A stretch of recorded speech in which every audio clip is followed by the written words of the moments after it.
Ayan na mga kaaning-aning. Ganito lang ang kanilang dinner. Simple lang guys.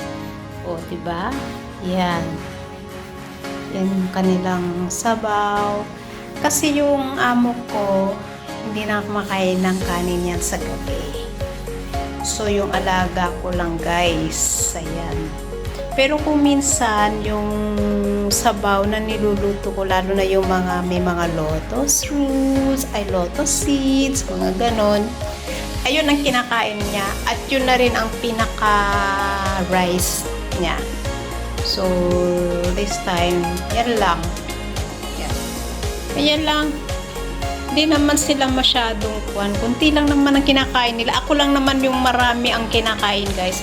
Dalawa lang sila kakakain, yung alaga ko, tsaka si amo ko. Yan. Gulay. Siyempre, yung chicken. Masarap yan, guys. Alam kong yung mga may amo na chekwa. Yan. Diba? Yan lang. Yan lang ang kanilang simpleng gulay. Ma'am, kain na!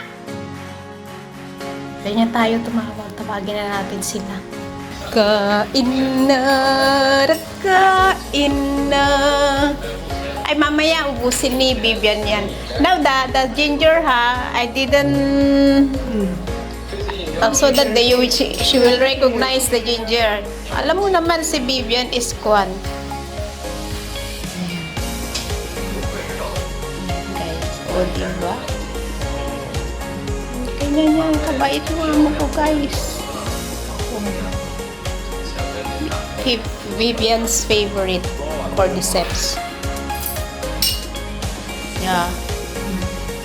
Now, the ginger. Ayan lang, guys. Diba? Yan, bigay mo ako sa ginger dahil I like ginger. Cordyceps. Ayan, Vivian. Nanonood pa siya, guys. Atik lang din nung amo ko, guys. Kala nyo? Kala nyo ako lang? Oy, dugo, kain